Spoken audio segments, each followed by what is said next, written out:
Hello, I'm Connor, and we are in the end game now because there's only a couple more Oscar predicting videos to go after this. Uh, the category I'm going to be talking about today is Best Actress in a Leading Role, which many people would tell you is the hardest category to predict. I think there's one harder, and we'll get to that, but this is really, really challenging because what we have here, the main precursors are Golden Globe, SAG, Critics' Choice, and BAFTA, and we have had a different winner at every one of these award shows. So this is tough, and I've heard a lot of disagreement, and I think there are arguments to be made for and against all five of the nominees. But only one of them can win the Oscar. And so this is my video, this is my prediction. Let's get started. Fifth most likely to win is Vanessa Kirby in Pieces of a Woman. Okay, so why is she number 5? Because she is the one person who hasn't won any of the major awards.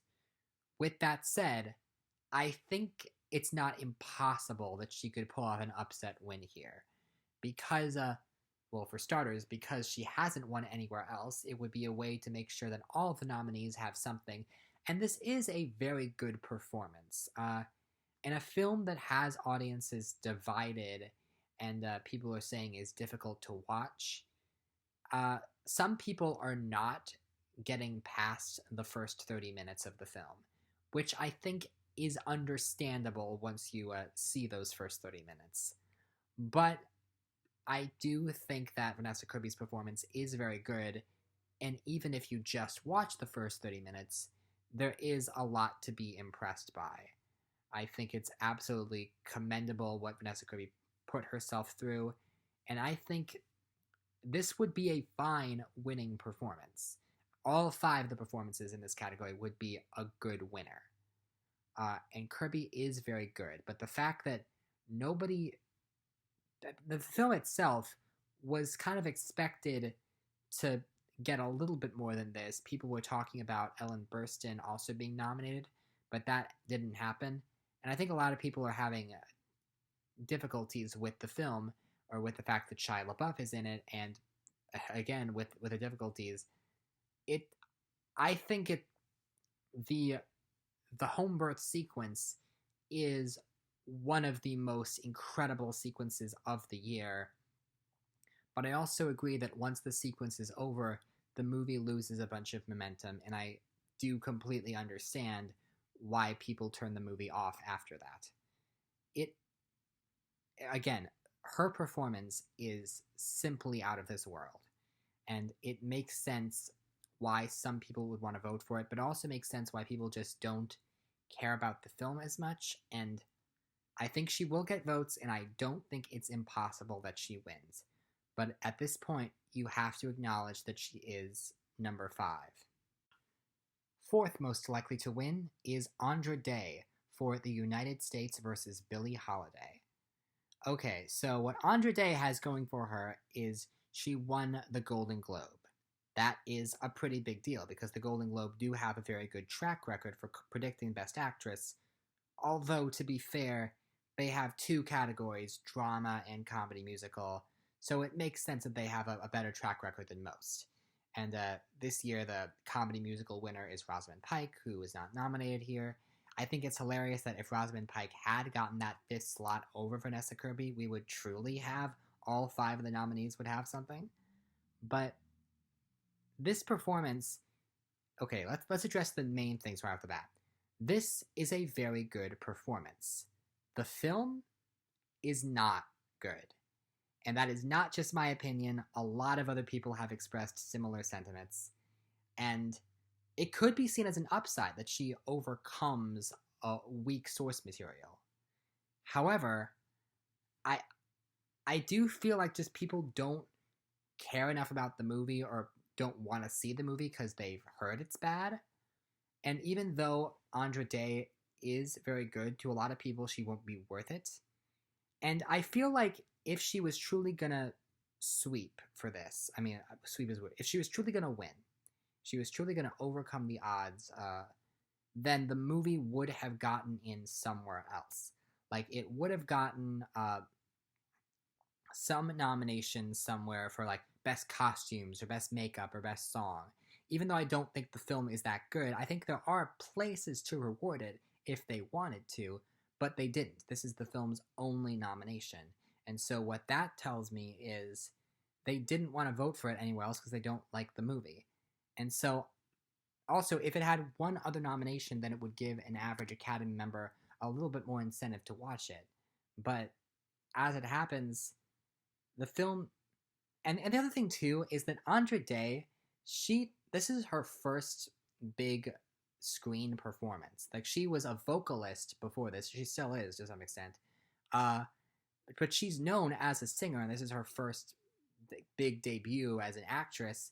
And it's a very strong debut, but, like, Andra Day is, relatively speaking, new.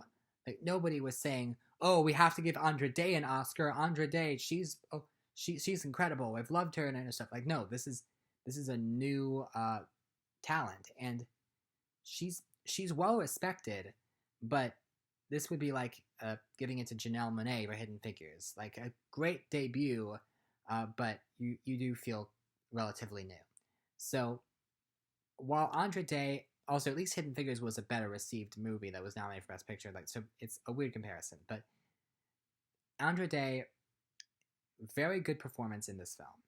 And I understand why people are voting for it, because it is a very typical Oscar-winning performance. And it did win the Globe, but the Golden Globes do like to just give it to stars. So it makes sense, oh, let's give it to the musician that's doing acting. Plus, they also gave Rosamund Pike the win over future Oscar nominee Maria Bakalova, and they gave supporting actress to Jodie Foster, who wasn't nominated in the end. So, this category is just... I don't think Andra Day is going to be a big factor, though I understand why some are predicting her. I just don't think she has enough in her favor to pull off a win. Third most likely to win is Frances McDormand for Nomadland. Okay, so this is where things start getting tricky. So Frances McDormand won the BAFTA. She also is in the movie that is probably in the best spot to win Best Picture. So I completely understand where the hype is coming from. However, this Frances McDormand, first of all, she already has 2 Academy Awards. And she's a very well-respected actress, but to get a third lead acting Oscar so quickly after her second does feel weird. And we also need to address the fact that Frances McDormand, she did win the BAFTA. That is important, and it would be an important win. But the BAFTA voting system was really weird this year, and they did a lot of crazy things where they said, okay, small jury, 10 to 12 people voting on the nominees, and that resulted in only Frances McDormand and Vanessa Kirby making the lineup of the Oscar lineup. Like, the other Andra Day and the other 2 nominees that I'll mention in a minute, they were not nominated for the BAFTA at all, and it stands to reason that McDormand only won the BAFTA because there was a lack of competition due to the nominating committee. And the thing that proves it, the thing that absolutely proves it for me, is recently we had the Indie Spirit Awards, and Indie Spirits, they gave Nomadland pretty much everything except Best Actress. They did not give it to Frances McDormand, even though they awarded the movie pretty much everywhere else. And that to me says that although love for the film is certainly strong, it's not quite strong enough for McDormand, and people are more passionate about other nominees in this category. So, while I do think Frances McDormand will certainly get votes, I do feel like people are not in a rush to give her a third Oscar, and she is certainly beloved, but this performance does not need to win. I'm fairly confident about that. This performance does not need to win. And now we come to the top 2, and I went back and forth on this for a while. because I really think they both do make a strong case. But I had to make a decision, and this is what I've come to. Second most likely to win is Viola Davis for Ma Rainey's Black Bottom. Viola Davis is very good in this film, and she won SAG, which is perhaps the biggest indicator of all. People were sort of writing her off until SAG happened. And then they're like, oh, this could happen. People really like the performance. She's in a movie that people like, even if it wasn't nominated for Best Picture. She's great in the film. And the history of this would be only the second time that a black actress won. And why not give it to Viola Davis, who admittedly won an Oscar pretty recently as well.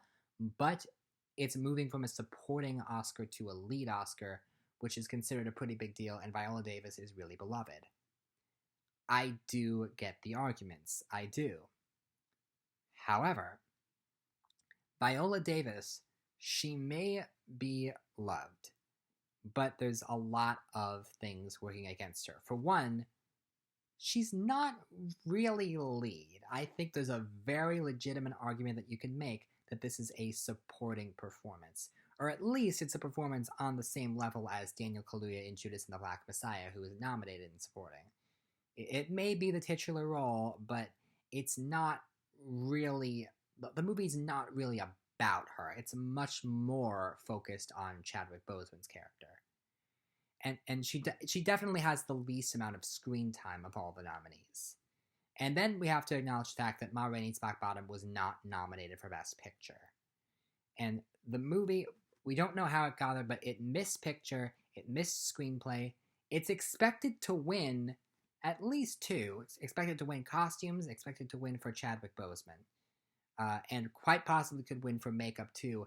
And if it wins for actress, that's 4 wins out of 5 nominations for a movie that's not nominated for Best Picture, which just seems so crazy. It would be the most wins of the night, and I just don't think that's happening. So I don't think it's winning makeup. I already said I think Pinocchio is going to upset it for makeup. But also, Viola Davis, good performance, transformative performance, the type of thing that wins. I get why people think that this is going to happen, and yet I see a lot of obstacles in her way. She did win SAG, and that's very important, but SAG, they really love Viola Davis. This is like her 5th award. They gave it to her for, I think she won for Doubt. I think she won for The Help. No, she didn't win for Doubt. She won for The Help. She won for Fences. And she won for How to Get Away with Murder several times. So they really, really love her. And I understand why they gave it to her. Also, SAG nominated Ma Rainey for Best Ensemble. So I think while the SAG win is important, and while there are going to be people that vote for her, I ultimately don't think it's going to happen. And the person that I am predicting to win this category is Carrie Mulligan for Promising Young Woman. Okay, let's talk about this. So Carrie Mulligan just has Critics' Choice. Or she did have just Critics' Choice until recently. She also won Indie Spirit, which most years you wouldn't really take into account. However, this year, because Indie Spirits was a little bit early, and because Best Actress was so crowded, and because Carrie Mulligan was nominated alongside Viola Davis and Frances McDormand, we kind of have to take her seriously. And I think that the win at Indie Spirits is what pushed it over the top. I was right on the fence, but now I think that this can happen. Now, the performance is amazing. However, it's not really the type of performance that wins Oscars. It's the type of role where I don't want to go into it too much if you haven't seen the film, but the first time I saw it, I was sort of wondering if this was going to be like, I didn't know too much about the movie, and I thought it might be an Amazing Amy type character from Gone Girl, and that's not this character at all. It's such an interesting character because the character is always putting on these own masks. She's always playing a part in every scene she's in. and we're trying to get a sense of who the real Cassandra is, and we get the sense that she's been like quiet and dormant and like dead inside for a long time. And the way that she makes these subtle emotions come out as she's just either going day to day in her mundane life or acting like a psycho in one of her missions with the objective of scaring someone. I think there's a lot to be commended about this performance, and it's subtler than you would think. It's, but it's true. This is not the type of character that usually wins Best Actress. They usually give it to like very sympathetic characters that have a lot of crying scenes, and that's not really who Mulligan is playing. But the character is also resonating with a lot of people. It it's the kind of person that just it's such a good performance, and she's the headliner of the movie. The movie is nominated for 5 Oscars, including picture, director, screenplay, and editing. It's a very well respected film, and she is the face of the movie. And so I think she's the frontrunner. And I know a lot of it is just, oh, film Twitter says she's the frontrunner, and how much of it is just personal bias. And yes, she just has Critics' Choice. Why didn't she win Globe? Why didn't she win SAG? But I think there are reasons why Globe and SAG went with the people they did. And I do think Carrie Mulligan's film, being a Best Picture nominee and being beloved, is enough to carry her over the finish line. And the fact that she won Indie Spirits, that solidified it for me. I am now confident. I'm going to say it's Carrie Mulligan, and I could be wrong. I know I could be wrong. Any of them could win. And I would be very happy to see Viola win. Even though it's not personally my favorite performance, just seeing the history of the second Black woman ever to win would be amazing. So, let whatever happens, happens, but my official prediction is Carrie Mulligan. Okay, thank you very much for watching. Only 2 more to go, and next time I will be talking about the single hardest category to call, in my opinion, which is Best Film Editing. See you then.